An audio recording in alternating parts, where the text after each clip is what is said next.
Hi, welcome to Chicks Talking Pics today. Me, Sandy Zelasco, and Jenny Wolf are here to entertain you with a new little version of our Chicks Talking Pics. Hi, Jenny. Hi, Sandy. How are you? I'm good. How are you? Good. You're not at home. I am not at home. I am in New Mexico at Bosque del Apache National Wildlife Refuge, and I'm here for about a month. Wow, cool. You are at home though. I am at home. Do you have any trips planned? Actually, we're going to Yuma, Arizona this weekend. Oh, good. Then in a couple weeks, I'll be going to Gallup, New Mexico. Sounds exciting. Well, maybe we can catch up in New Mexico in a couple weeks.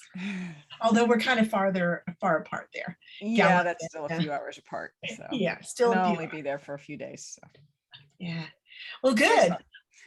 Well, so we're going to do a little something different again. I know we did this, we did a couple of episodes ago, we did another different kind of twist to this. Today, we're going to talk about our mentors, people who we admire. And I can't say enough that if you want to improve your photography, you need to follow other photographers and analyze their work. So that's kind of why we put this together. Jenny? Yep. And I'm not sure what to add to that, but yeah, I mean, looking at other people's work and learning from that is the best way to elevate your own work and aspiring to what they're doing. Yeah, I totally agree with that. I just think that the more you look at other people's work, the more you're going to expand your vision. So that's kind of why we're doing this. Yep. So we're going to jump into the first image and photographer, and this is Jenny's love of her life photographer. It's also one of mine. So Jenny, why don't you go ahead and introduce this person? So, okay, this is Nick Brent, and there's a couple unique things about his photography besides just the grand vistas that he shoots in Africa with, the amazing animals that live there. His images are black and white, which I always have a love for. I know Sandy's more of a color person, but his images are very powerful in what they're showing and in the graphic nature. Especially in this one, you can see he's using vanishing point, diagonal, all sorts of other techniques to draw you into the image. And some of the other unique things that don't come through, that's kind of behind the scenes, is he actually shoots all of this work with a large format film camera. And he does do digital processing once he shoots the film camera, makes the film images. And so, he's adding his own constraints, and sometimes constraints will push us to work a little farther and a little deeper with our images. And this one he shot in 2008. And in 2009, that elephant in the front was killed by poachers, which part of the story he ended up telling for himself is moving into conservation and creating an organization to do conservation because of the work that what he saw going on in Africa while he was doing his work. You have anything to add about that, Sandy, about this image? No, I just wish I could be that good at photography. That's all. I just aspire to be that good. And that's what we're talking about today. Look at other people's work, understand how they're producing this work. And look at it and see why it works for you. Yeah. Like I said, some of the techniques he's using in this, you can apply to your own photographs. Yeah, another thing I will talk about here in just a second is that's low perspective. Yeah. Again, he's up close with these animals because he shoots only with fixed prime lenses. And since he's on a large format camera, he's having to get close to these animals to do that. And again, for viewers, his name is Nick Brent, B-R-A-N-D-T. In And I'll case you put want to links in the show notes for the video. Oh yeah, good idea. And then your next image then is you ready for that, Jenny? Yep, go ahead. Yeah. So this is a follow-up image that he did in 2011. And you can see the similarities to the previous image, which is completely intentional, but these park rangers are holding the tusks of poached elephants. And it's, you know, obviously a very powerful story in that, especially if you put these two images together. I mean, individually they tell stories, and you put two of them together and they give an even more powerful story of contrast of the matriarch leading her group of elephants through the grasslands, and then this stark picture that is the death of those elephants. And no grasslands anymore. No grasslands, just parched. Parched. And this is his series that's called Across a Ravaged Land. The previous image was in a series called A Shadow Falls. And so I encourage everyone to go look at his website, and he's created books with these images. And like I said, he has a conservation group to help protect these animals. Yeah, great. Yeah, one of my favorite. Very awesome. Thanks, Jenny, for bringing him to everybody's attention. Again, Nick Brent, and he does have a couple books. I do own a couple books of his, thanks to a really good friend of mine. He'll know who he is. Anything else, Jenny, on this one? No, I just, this one, I think, he's using the same graphical elements of, vanishing point, but, telling a story, which we talk about a lot. Every time we talk about images is telling a story, and that's what he's doing. So, good. Yep. Thanks, Jenny. I hope everybody liked that one. We're going to go on to, well, I kind of went overboard and I put in 3 photographers because I couldn't make up my mind. And then Jenny said, well, that's not fair. It probably isn't, but you're going to hear about it anyway. So this is a National Geographic photographer that you probably never heard of. It's Bertie Gregory, young kid. He's like, I don't think he's even 30 yet.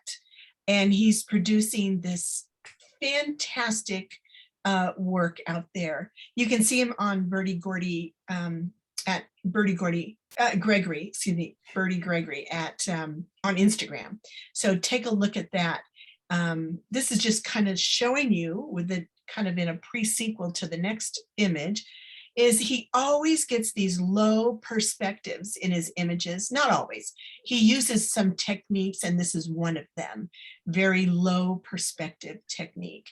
And I just love it. And I wish more people would get on the ground and shoot from down low. Now, with that said, I know these probably 2 on the right were taken with trail cameras or something that were set up, and he probably was not even present, or he was off from the, these animals. He didn't, of course, let these animals get that close to him. I don't think. I can't say for sure, but except for maybe the giant otter on the left. He probably was in the water for that one. And he uses a high perspective. So I wanted to show you the difference of that.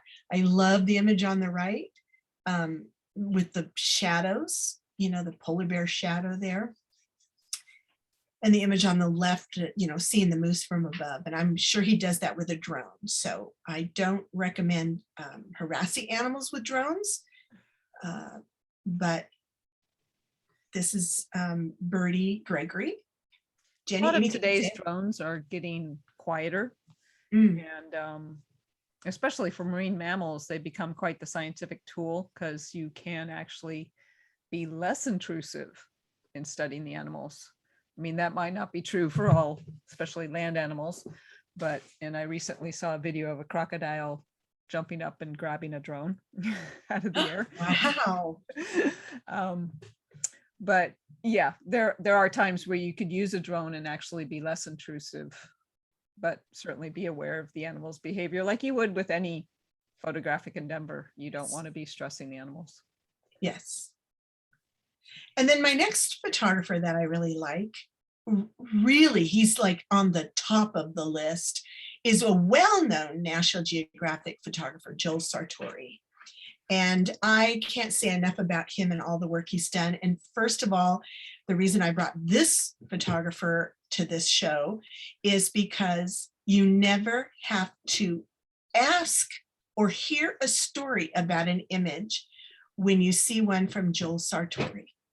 And you can, in this example here, you don't even have to ask what's happening to the pelican. On the left, the mountain goat, you have the story right in front of you. And then the next image from him, you don't have to ask. You know exactly what's happening in this image. I hear so many people try to explain their images away when I'm judging or listening to other people talk about images. And I think the story should represent itself. That's my point here on this one. Now, that was some of his early work. Do you have anything, Jenny, you want to add to that? No, in fact, sometimes when we're judging, people can put in a title and a description on an image, and there's times we'll ask for it, but I like to just look at the image without getting that information, because like you say, it should be giving us that information visually. Right. Right. It's having to have it in the notes. Yeah, it's a visual medium, so it's just so important. Now, Joel has gone on to do the Photo Ark. I'm sure people have heard about the Photo Ark, where he's now up, he just photographed his 12,000th image or animal for the Photo Ark, and he's got another, I don't know, 10 years to go, he believes, on this. So he has, just to let you know, if you've never heard of it, he's got books out on the Photo Ark. They're spectacular to look through. He uses a certain technique. And the reason I love this guy so much is he has devoted now probably the rest of his career as a photographer to saving wildlife. And everybody knows that that's my passion. So, you know, I don't think I'd ever embark on this kind of a project. So anyway, so let's go to his next image. These are 3 from his book. And these are all, Jenny and I had to take screenshots of all of these. So we are showing you screenshot shots, so the quality may suffer a little bit. But, you know, we just love, I don't know, this guy's work. This one's just so fantastic. So anyhow, so Joel Sartori will continue to do his work. I'm sure. I wish him, you know, good luck with everything on that. My third photographer, and the last one I'm going to talk about. Sorry, Jenny. Next time I get 3 and you get 1. Yeah, okay, we'll do that. Is Kathy Newman, Catherine Newman, Catherine Carson Newman, her name is. She's a local photographer. She's in Southern California, and I love her work. And she's not a National Geographic photographer. She's president of another photo club. She is just a fantastic photographer who knows how to use and manipulate Photoshop. And I, you know, what can I say? These are Photoshopped images. They are, she does a variety of images. So she doesn't do just flowers, but she's learned techniques in post-processing to make her images come alive. So that's why I brought Kathy Newman to the table here, and I wanted to show her work off. So there's a couple of her zoo images. She has a series in zoos, and these are recent ones that I found on her Facebook page where she has manipulated the background. She shows the before and the after shots. But again, that is Photoshop at its finest. Jenny, want to add anything? I hadn't seen her work until you showed it to me today, and it's really stunning. And she does some great post-processing work on the images, but the images, you know, to create what she's doing, you know, she had to start with something that was well done at the beginning. You know, she's Yes. not using Photoshop as a crutch. She's using it to take her images to the next level. Yeah, and I say Photoshop, but I know she uses other post processing too. So it's not all just Photoshop. Right. And just a master at creating fine art from good images already. I mean, like beautiful images already.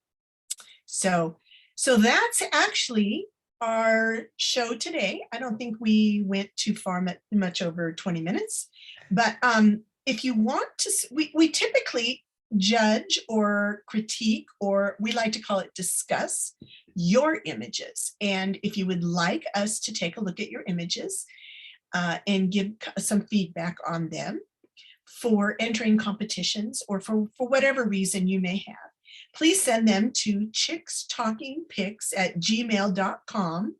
Size them 1920 pixels on the long side and make them JPEG format. And we will take a look at those images.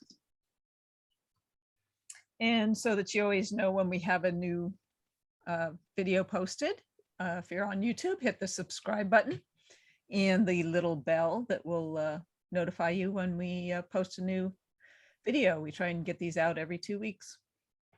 Great. All right. Well, Jenny, it was nice talking to you again. Nice episode. I think it was a little different for everybody. So we will say goodbye for tonight and see you in a couple of weeks. Okay. Okay. Bye. Bye.